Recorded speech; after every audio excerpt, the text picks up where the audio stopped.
The night in Los Angeles carried a calm stillness, broken only by the faint hum of traffic in the distance. Keanu Reeves returned home, his leather jacket draped loosely over his shoulders, his face drawn with a kind of quiet fatigue that comes not from physical exertion but from the weight of existing in a world that never truly lets one rest. His home was modest, understated, just as he liked it. No golden gates, no sprawling fountains, just walls filled with books, guitars leaning against corners, and photographs that told stories only he could understand. Yet tonight, something foreign sat waiting on his marble counter. A black envelope sealed with golden wax. He approached it slowly, his instincts already whispering that this was no ordinary piece of mail. He was used to fan letters, to the endless requests of charities, to the endless tug-of-war between fame and solitude. But this was different. The handwriting on the front wasn't warm or friendly. It was sharp, precise, and deliberate, like it had been carved into the paper rather than written. Breaking the seal, he unfolded the letter inside. The words were crafted with an unsettling elegance. To Mr. Reeves, you are cordially invited to a private gala hosted by Adrian Voss, in celebration of human resilience and the pursuit of true strength. Only the finest will be in attendance. Only the strongest will leave with honor. Keanu frowned. The phrasing clung to him like a thorn. This was not the language of philanthropy. This was the language of domination. He had heard of Adrian Voss before, whispers in Hollywood circles of a billionaire who thrived not on business alone but on power, a man who enjoyed making others dance to invisible strings. Still, curiosity pulled at him. Perhaps there was something worth uncovering here, something hidden beneath the facade of wealth and charity. Meanwhile, across the ocean in Paris, Monica Bellucci sat by her window overlooking the city's sparkling lights. Her apartment, filled with the elegance of art and the softness of silk curtains, reflected her taste for beauty and solitude. When the bell rang and her assistant handed her the same kind of envelope, black, heavy, sealed with gold, she felt a similar chill travel down her spine. The letter inside was identical, word for word, except for the name. Monica's intuition was sharp. She had navigated the labyrinth of fame for decades and learned to read between the lines. The phrase, "Only the strongest will leave with honor," was not an invitation. It was a threat dressed in poetry. She lingered by the window, rereading the letter under the dim glow of a Parisian street lamp outside. Why her? Why now? Adrian Voss was known for his grand spectacles, but Monica sensed this was not about philanthropy, not about glamour. It was about control. And yet, something within her, the same spirit that had carried her through the darkest corridors of the industry, told her that perhaps her presence was not just requested but necessary. Within days, private jets whisked them away. For Keanu, the flight felt mechanical. The attendants smiled too widely, their eyes too rehearsed. Even the wine he was offered felt staged, like part of a performance designed to lure him into comfort. He didn't drink it. Instead, he stared out at the endless ocean, his mind tracing the edges of the mystery that awaited him. Across the sea, Monica experienced the same unease. Every detail of her flight screamed artificial luxury, as though the billionaire wanted his guests to feel both spoiled and trapped. Finally, the jets descended. The island appeared first as a shimmer on the horizon, then as a jewel rising from the water. Emerald green cliffs, white sand beaches, and a villa carved into the rock like a palace belonging to some forgotten empire. But for all its beauty, it felt wrong. The silence was too complete, the air too heavy, as though the island itself was holding its breath. Keanu stepped onto the stone path lined with torches, his boots crunching against gravel. He scanned his surroundings, noting the abundance of cameras disguised as lanterns, the guards dressed not like servants but like soldiers. And then he saw her, Monica Bellucci, her figure elegant against the flickering firelight, her eyes sharp, cautious, searching the crowd just as he was. Their eyes met, and for a brief moment, the weight of unease lightened. They had shared history, not romance, but respect, built during the long nights of filming The Matrix years ago. They knew each other's silences, trusted the instincts beneath the surface. Without speaking, they understood. This was no ordinary reunion. Keanu, Monica said softly, her Italian accent shaping his name like a secret. Monica, he nodded, his voice steady but quiet.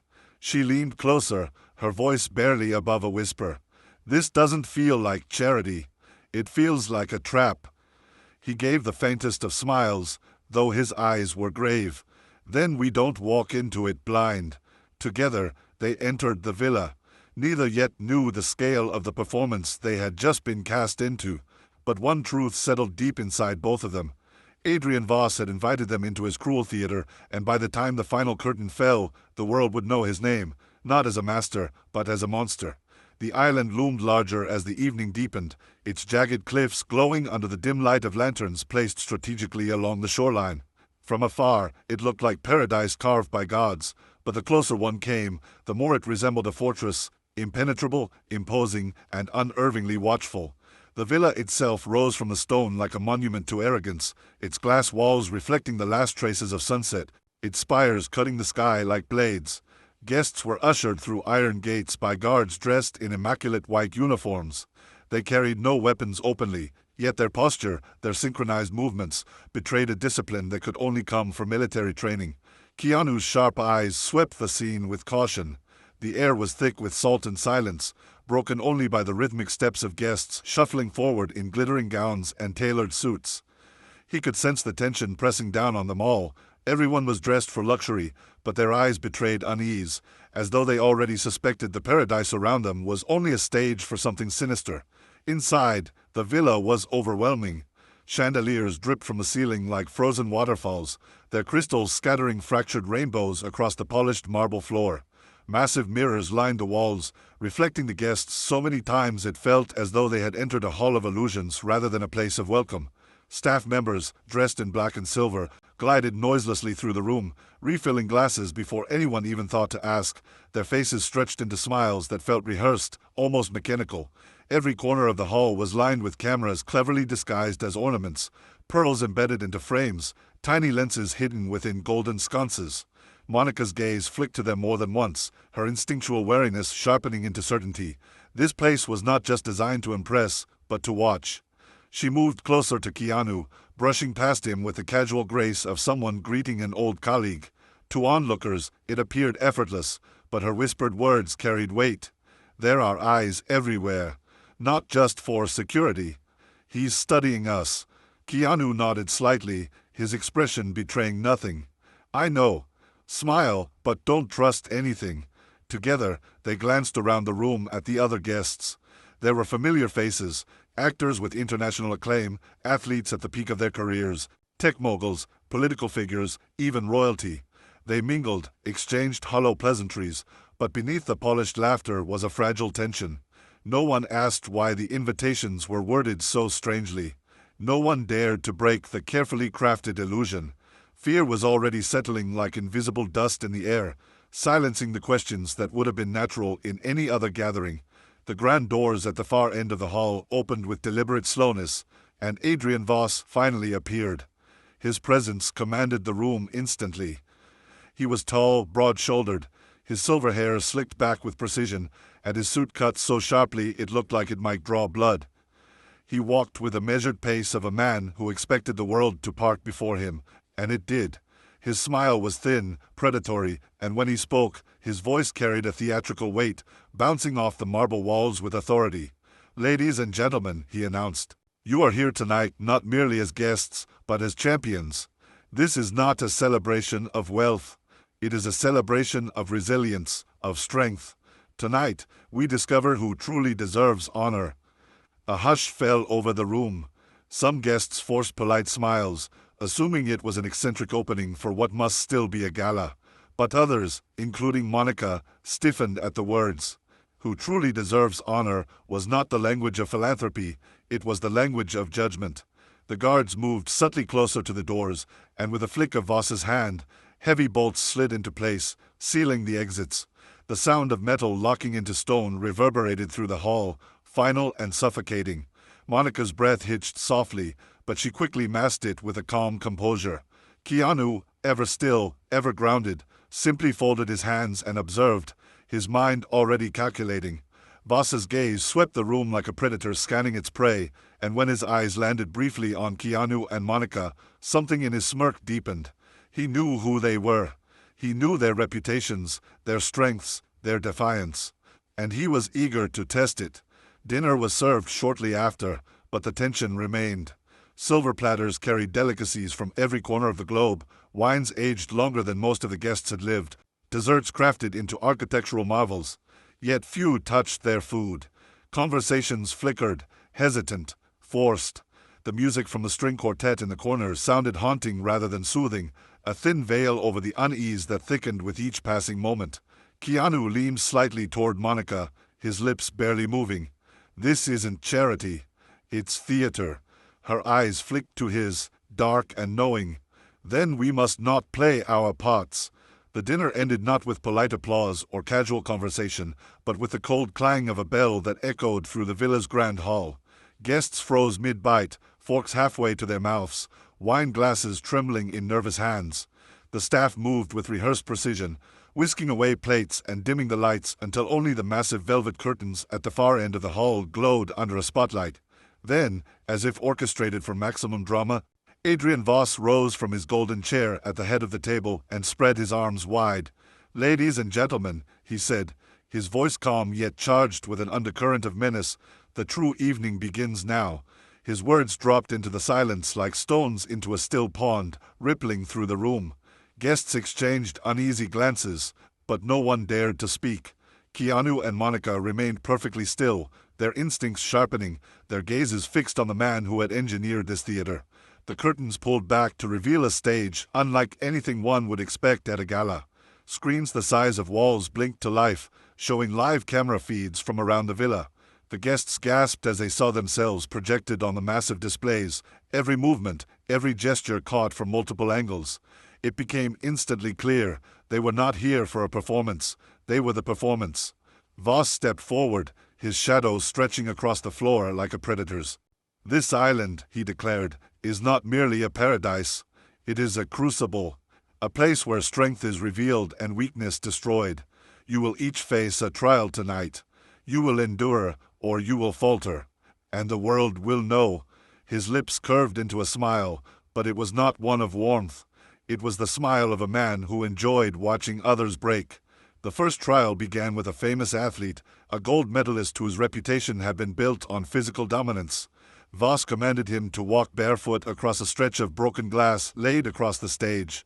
At first, the man refused, his voice shaking with disbelief. "This is madness," he stammered. But when guards moved in and the camera zoomed closer, the weight of humiliation pressed down on him harder than the threat of pain.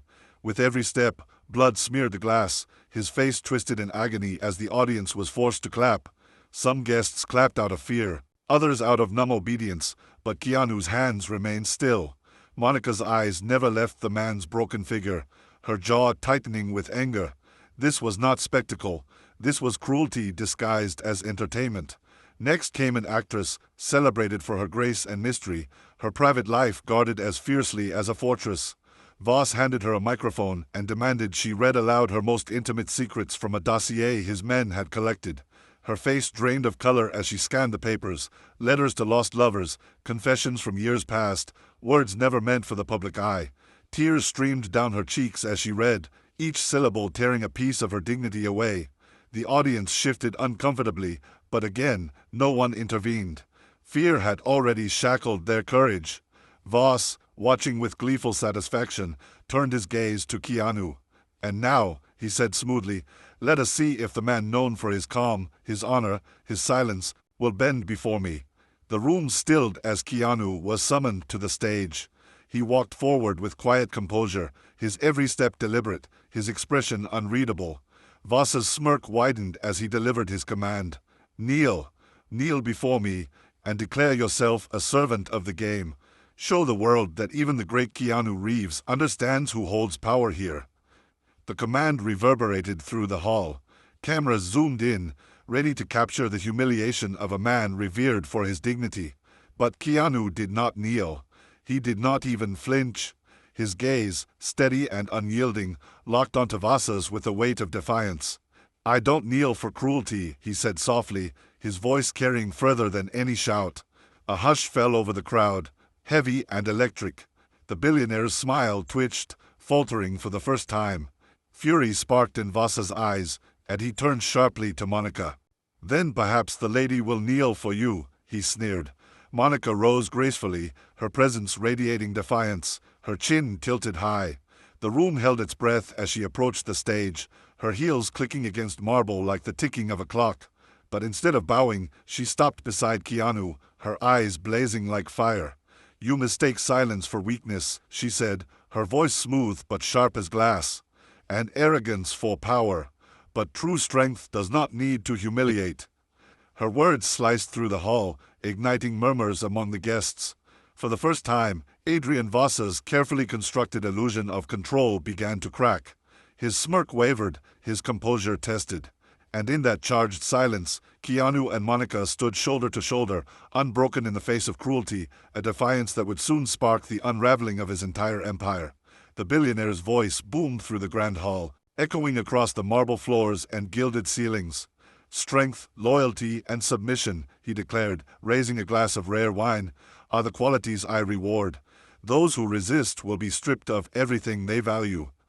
His guests laughed nervously, though the laughter felt forced, brittle, and hollow. Hidden cameras moved silently, capturing every moment, every reaction. Keanu sat back in his chair, silent, his dark eyes flicking to Monica, who returned his gaze with a calm, knowing expression of someone who had already begun formulating an escape. Beneath the facade of civility and crystal chandeliers, they both recognized the truth. This was no harmless game of ego. This was a carefully orchestrated spectacle of control, and if they didn't take control of it themselves, they would be trapped in the billionaire's web. Later that evening, as the other guests were shepherded into round 2 of the game, a test of loyalty that required participants to reveal secrets about their careers and families in exchange for a promise of wealth, Keanu slipped away quietly. Monica followed a moment later, her elegant gown brushing against the cold marble floors. Together, they moved like shadows down a hallway illuminated only by flickering sconces. Keanu had observed earlier the patterns of the guards, the way they rotated near a door that seemed far more secure than the others. He leaned close to Monica, whispering, "That's not a wine cellar. That's where he keeps control of this place." Monica nodded, her eyes flashing with quiet resolve. Unlike the others who were crumbling under the pressure of humiliation, they weren't going to play the game. They were going to rewrite the rules. Inside the hidden chamber, the truth revealed itself with brutal clarity. A massive wall of screens lined the room, each displaying different angles of the island. The beach, the grand hall, private rooms, and even secret spaces where guests thought they were alone. Every word, every gesture had been recorded. Some of the billionaire's most powerful victims, CEOs, politicians, actors, had already been broken by his manipulations. Their confessions were stored neatly in labeled folders on a bank of computers, ready to be used as blackmail. Monica's breath caught in her throat, but Keanu's jaw tightened with quiet fury. "He's been playing this game for years," she murmured. Keanu placed a hand on the console, his voice low and steady. "Not tonight. Not with us here." Together, they began searching for a way to turn the very machinery of humiliation into a weapon of truth. Monica's sharp eyes spotted an unlocked terminal, and she began typing, her fingers moving with precision. She had learned enough from her years working with tech-savvy filmmakers and friends to navigate basic systems. Keanu, meanwhile, studied the wiring and layout of the room, realizing that a live broadcast feed ran directly into the main hall's giant projector screen. The same screen the billionaire used to mock and showcase his victims. If they could reroute the feed, the game master would become the spectacle. They worked swiftly, but every second felt like a countdown. At one point, the monitors showed guards approaching down the corridor outside. Keanu moved quickly, blocking the door with a steel bar, buying Monica precious minutes. "Make it count," he whispered. With a final keystroke, Monica smiled grimly as the feed shifted. Suddenly, the giant projector in the main hall flickered, and instead of displaying the next round of humiliating challenges, it began streaming the billionaire's entire archive of recordings. His cruel manipulations, his laughter at broken celebrities, his schemes to trap the powerful, all of it played before the horrified eyes of the guests.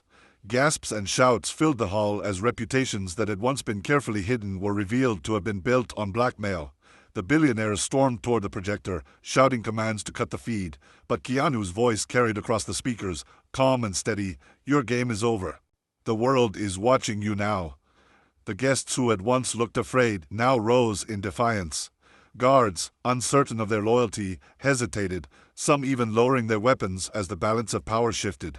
Monica stepped out from the shadows beside Keanu, her presence radiant and unyielding. Together, they stood not as pawns but as masters of a rewritten script. What had begun as a cruel game had transformed into a live trial, and for the first time, the billionaire had no control. His empire of fear collapsed in front of him, undone not by force but by intelligence, courage, and unity. And in that moment, Keanu and Monica became more than just guests on an island. They became the architects of justice, turning humiliation into liberation for everyone trapped in the billionaire's gilded prison. The billionaire's face, once a mask of smug superiority, now twisted into desperation as his empire unraveled before his eyes.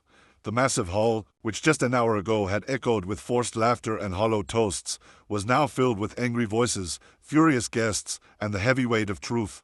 The recordings continued to play on the grand projector, each clip more damning than the last. His cruel laughter, his manipulations, his exploitation of power, all exposed in unflinching detail. The billionaire shouted orders, screaming at guards to cut the power, but his voice had lost its authority. Some guards dropped their weapons altogether, unwilling to defend a man whose empire of intimidation had just been shattered. Keanu and Monica stood at the center of the chaos, calm yet resolute, their presence a steady beacon for the frightened and humiliated guests who now began to reclaim their dignity.